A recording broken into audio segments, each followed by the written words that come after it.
중학교 2학년 2외고사 내용 정리를 시작하도록 하겠습니다. 따로 유인물은 없고요. 교과서로 진행할 예정이니 교과서를 펴고 네, 따라오시면 될 것 같습니다. 첫 번째는 끓는 점 차이를 이용한 분리에서는 증류라는 방법을 배웠었죠. 액체 상태에서 서로 섞이면서 끓는 점이 다른 혼합물이 있다고 하면은 증류의 방법을 통해서 우리가 분류를 하는 걸 배웠습니다. 자, 두 액체가 있을 때 끓는 점이 낮은 액체가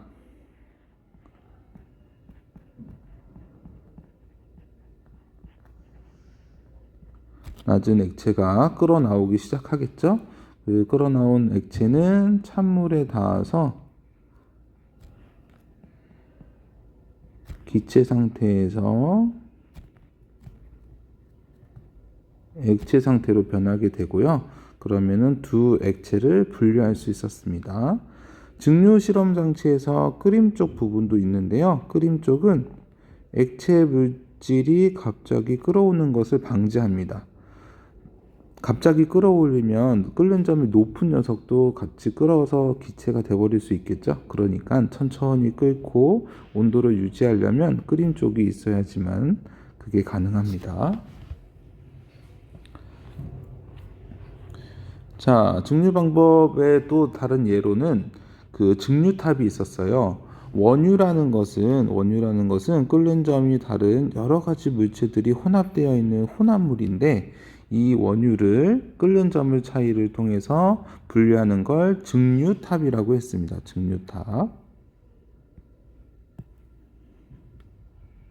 증류탑.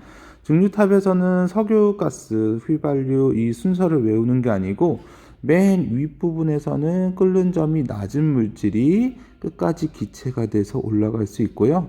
맨 아래쪽 부분에서는 끓는 점이 높은 물질이 나온다는 걸 기억해 주시면 될 것 같습니다. 그 외에도 증류의 예는 소주꼬리가 있었어요. 그 소주꼬리에서 일어나는 증류 방법이 있었습니다. 소주꼬리에서는 물과 에탄올을 분리하는 거죠. 끓는 점 차이를 이용하고 잘 섞여 있는 것이기 때문에 증류를 이용할 수 있고요. 네, 여기 스스로 확인하기에 액체 상태의 혼합물을 가열할 때 끓는 점이 낮은 게 먼저 나온다. 이런 부분도 잘 기억해 두세요. 다음은 밀도차를 이용한 분리입니다. 첫 번째는 고체 혼합물의 분리인데요. 그 다음 장으로 넘어가면 자, 고체 혼합물은 분리를 할 때 고체를 녹이지 않고 밀도가 두 고체 물질의 중간 정도인 액체 물질을 이용하면 분리할 수 있었습니다. 옆에 그림을 보시면 고체 두 개가 있을 때 중간 물질인 액체를 사용하면 그보다 밀도가 큰 녀석은 가라앉고 액체보다 밀도가 작은 녀석은 떠오르겠죠. 그래서 밀도의 크기가 이렇게 가라앉은 맨 위에 떠 있는 게 작고 맨 아래에 가라앉은 게 큽니다. 액체는 그 중간이고요. 그런 것들이 스타이로폼 또는 철가루가 섞여 있을 때 분리할 수 있었습니다. 이와 다르게 액체 혼합물은 두 가지 방법이 있었죠. 분별 깔때기를 이용하는 때와 스포이트를 이용할 때가 있었습니다. 먼저 분별 깔때기를 이용할 때는 밀도가 다른 두 물질을 넣는데 중요한 사실은 이 두 물질이 섞이면 안 됩니다. 아까 에탄올과 물은 섞여 있었잖아요. 물과 기름처럼 서로 섞이지 않는 액체 혼합물을 통해서 혼합물만 분별 깔때기를 통해서 분리할 수 있었습니다. 위에 떠 있는 게 밀도가 작고 가라앉는 게 밀도가 크겠죠. 스포이트는 이보다 작은 양을 분류를 할 때 더 유리했었고요. 이렇게 밀도차를 이용하는 예가 또 다른 게 바다에 기름이 유출됐을 때 떠 있는 기름을 건져내거나 할 때 사용하고요. 혈액의 원심 분리기를 사용하면 뱅글뱅글 돌면서 밀도가 큰 혈구가 가라앉고 혈장은 떠 있는다고 했었죠. 사금 채취도 마찬가지였습니다. 사금에 있는 그 볼을 계속 흔들면 물에 따라서 밀도가 작은 녀석은 나가고 밀도가 큰 금은 그 볼 안에 남아 있는다고 했었습니다.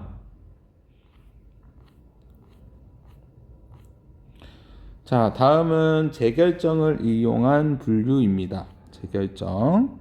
자, 우리 실험에서 질산칼륨에서 소량의 황산구리가 섞여 있는 질산칼륨을 분류하는 방법을 했었는데요. 그 방법을 한번 살펴볼게요.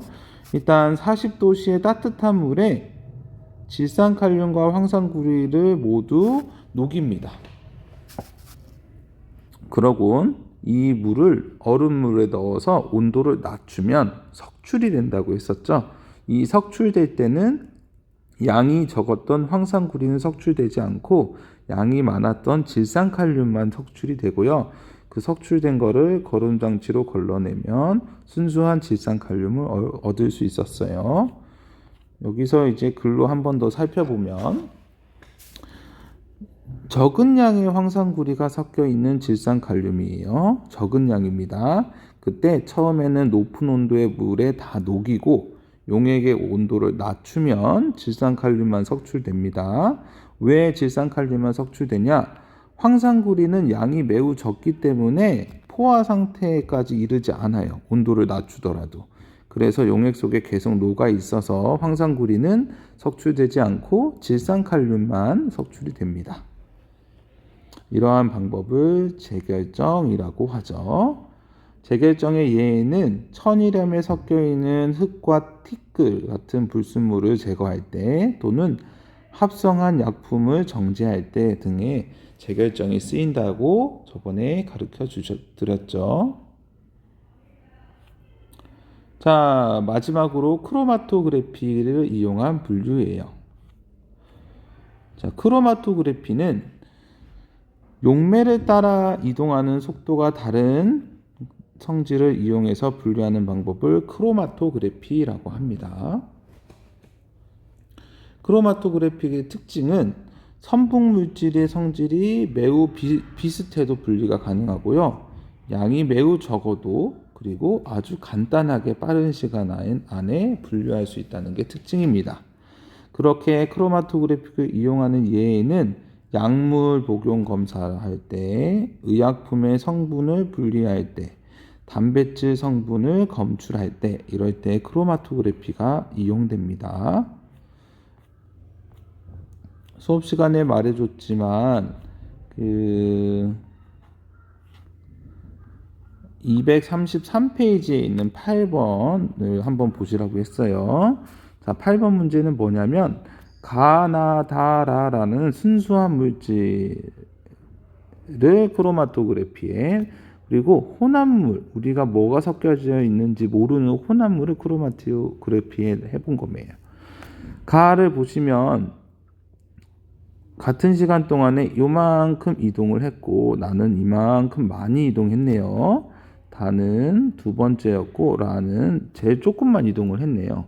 근데 혼합물을 살펴보니까 이 똑같은 용매의 크로마토그래픽을 했을 때 라와 동일한 높이, 다와 동일한 높이, 나와 동일한 높이의 물질들이 있었어요. 그러면 혼합물에는 나, 다, 라의 물질이 섞여 있다라는 것을 알 수 있습니다. 네, 이번에는 그 다음 단원을 보도록 할게요. 수권으로 넘어가죠.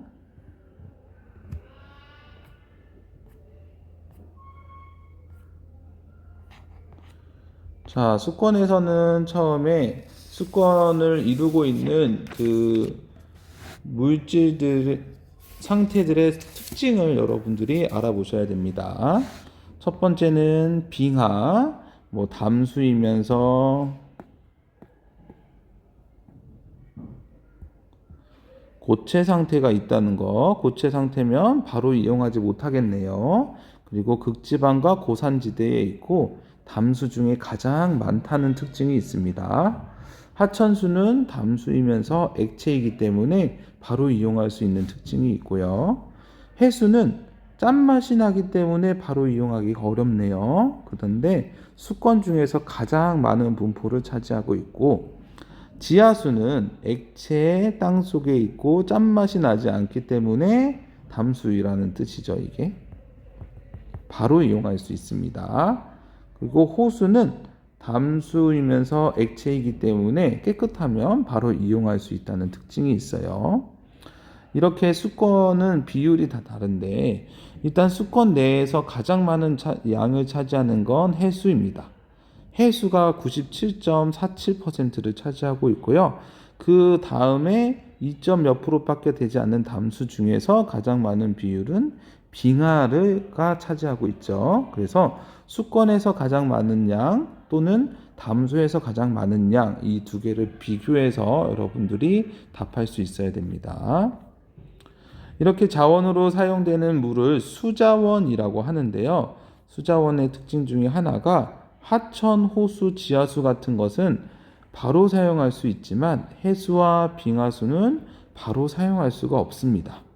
그리고 또 지하수의 특징으로는 땅속 지층이나 암석 사이 빈틈을 채우고 매우 느리게 흐르는 이 물은 빗물이 지층의 빈틈을 스며들고 있기 때문에 계속 채워져서 지속적으로 사용할 수 있다는 특징을 가지고 있습니다.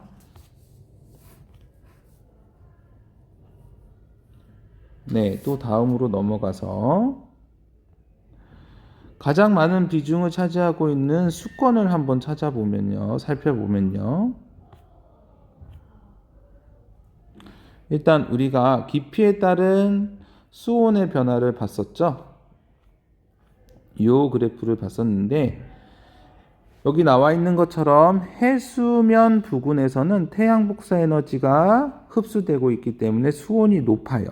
그리고 그 주변에서는 바람이 많이 불고 있기 때문에 물이 섞여서 수온이 일정한 층이 나타납니다. 이러한 것을 혼합층이라고 했었죠. 이 부분.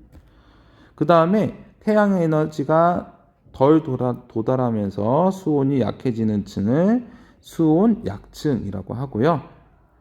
태양 복사 에너지가 아예 도달하지 않고요. 사도시 부근에서 온도가 일정하게 유지되는 부분을 심해층이라고 했었죠. 그리고 바람이 세면 혼합층이 두꺼워진다고 말을 했었습니다. 이 부분 수온 깊이에 따른 수온을 세 가지 층으로 나눠서 알아두시면 될 것 같고요. 그 다음에 해수 속에는 여러 가지 물질이 녹아 있는데 이 물질을 염류라고 했습니다. 염류에는 크게 두 가지를 볼 수 있는데 짠맛을 내는 염화나트륨과 쓴맛을 내는 염화칼슘, 마그네슘이 있습니다. 그 외에도 황산마그네슘, 황산칼슘과 같은 여러 가지 물질들이 포함되어 있고요. 이러한 염류의 양을 바다마다 체크한 게 염분이에요. 1000g의 해수에 얼마만큼의 염류가 녹아있냐를 나타낸 거고요. 단위는 PSU, 실용 염분 단위를 사용하기도 합니다. 이러한 해수는 모든 바다마다 달라요. 하지만 염화나트륨, 염화마그네슘과 같이 염류가 차지하는 비율은 어느 해역이나 같다고 했는데 이를 염분비 일정 법칙이라고 했었습니다. 위의 표를 보시면 북극해, 동해, 홍해에 각각의 염류 양이 나와 있는데요. 여기서는 다 계산할 필요가 없습니다. 염화나트륨이 양이 많은 녀석이 짠 바다, 염분이 높은 바다고요. 그리고 각각의 바다에서 이 총량 중에 염화나트륨이 차지하는 거, 요 동해 바다에서 염화나트륨이 차지하는 거, 홍해 바다에서 염화나트륨이 차지하는 비율은 같다고 했죠. 여러분이 시험 때 계산하지 말고 여기 모든 바다의 염화나트륨의 비율은 같다라고 보시면 될 것 같습니다. 자, 바다에서 해수를 먼저 살펴보도록 할게요.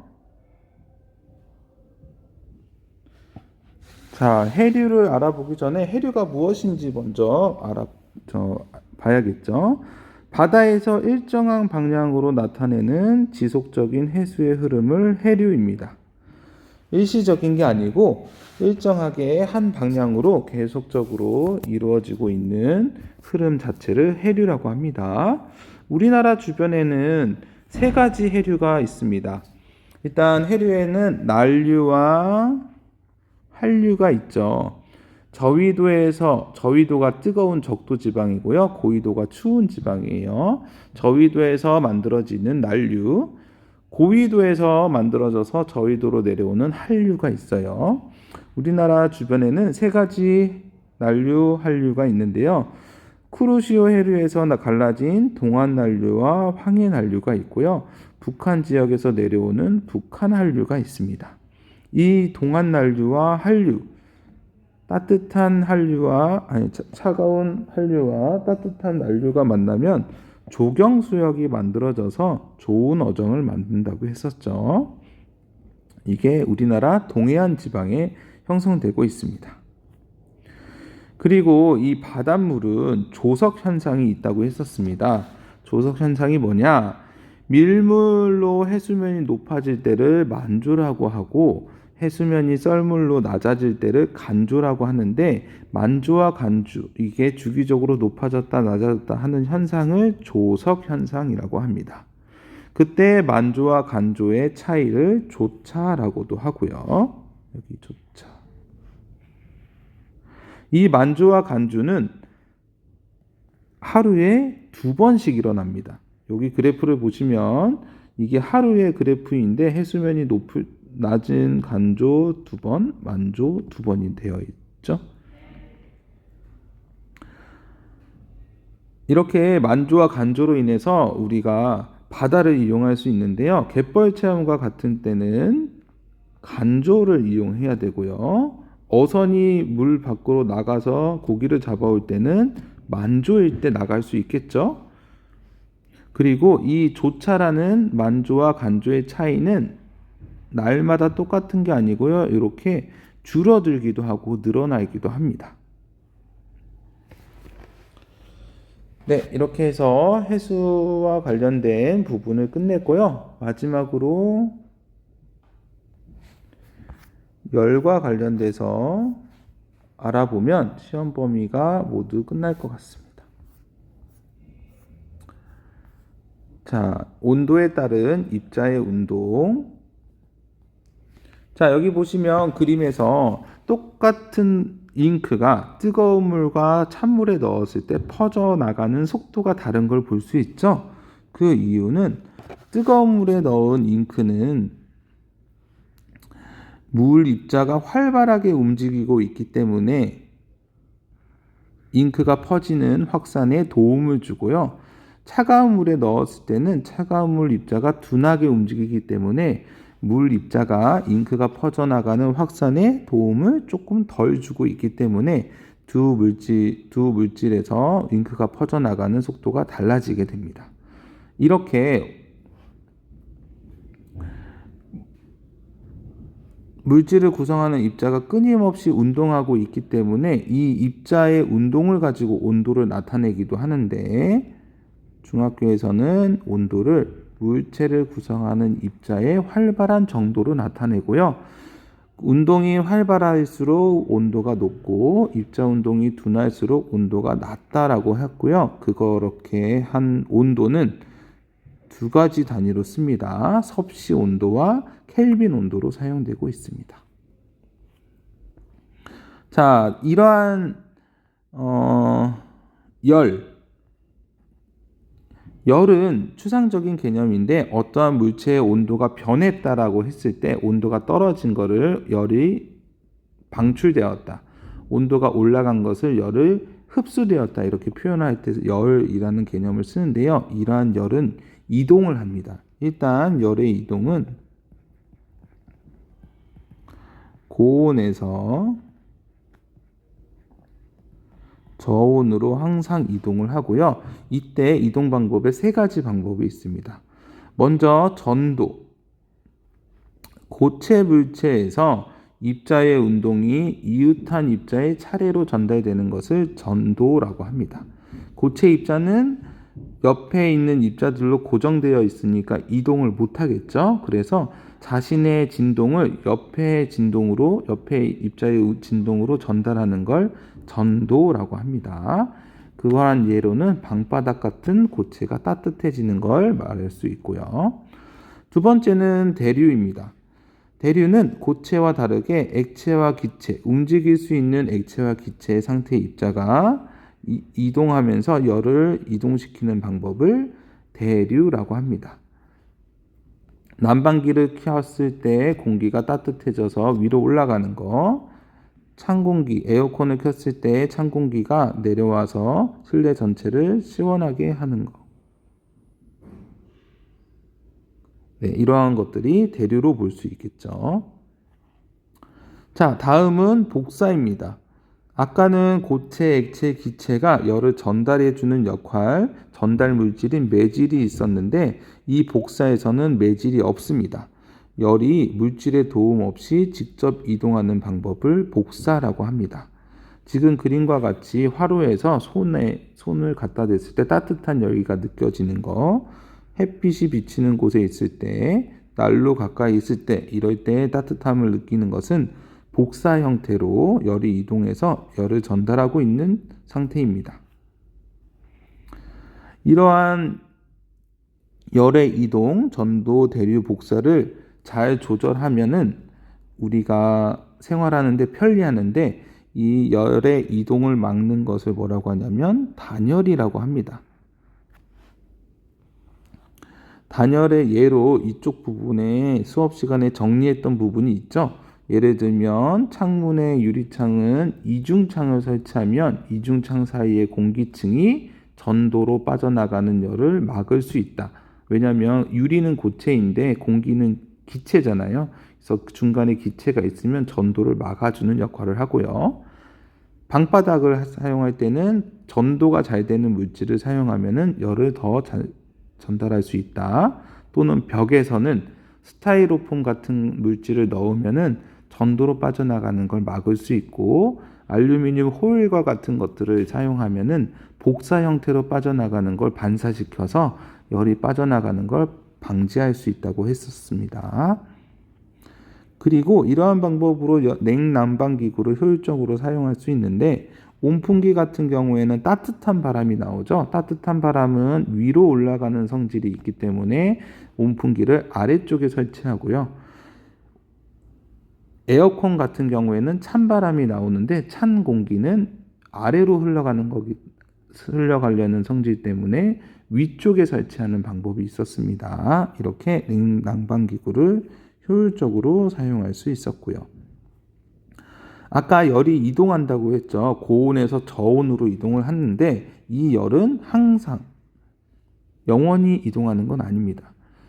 어느 상태까지 이동하는데 그 상태를 열평형 상태라고 합니다.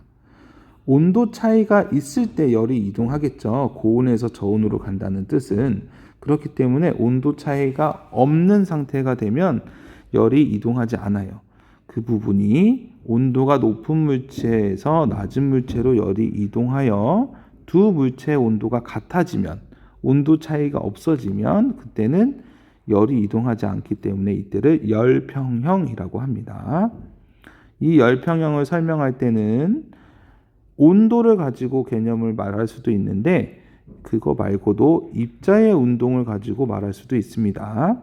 뜨거운 물체는 점점 열을 빼앗겨서 차가워지겠죠. 온도가 내려갈 텐데 이를 입자가 운동이 둔해진다라고 표현할 수 있고요.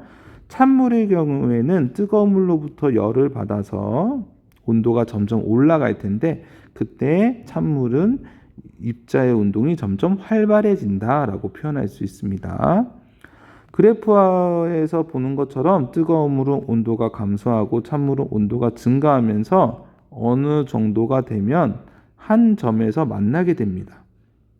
이때는 온도 차이가 없기 때문에 더 이상 열 출입이 없고요. 열평형 상태를 이루고 있는데 이때 열평형 그래프에서 열평형 상태를 쭉 이어보면 이쪽에 열평형 온도를 그래프에서 체크할 수 있고요. 열평형이 시작되는 부분을 아래에서 내려놓으면 뭐 예를 들어서 뭐 5분 이렇게 있겠죠. 그럼 5분부터는 열평형이 시작되었다 이렇게 말할 수 있습니다. 그리고 또한 뜨거운 물과 차가운 물 같은 물질일 경우에는 온도 변화의 정도를 보고 어떤 물질이 더 양이 많은지를 알아낼 수 있습니다. 뜨거운 물은 온도 변화가 크고 찬물은 온도 변화가 조금밖에 없죠. 찬물이 온도 변화가 조금밖에 없은 이유는 찬물의 양이 더 많기 때문입니다.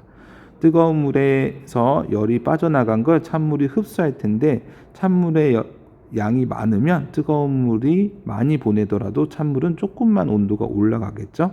이러한 걸 그래프를 통해서 뜨거운 물과 찬물의 양을 비교할 수도 있습니다. 네, 이렇게 해서 2학년 2학기 2외고사 내용 정리를 마치도록 하겠습니다.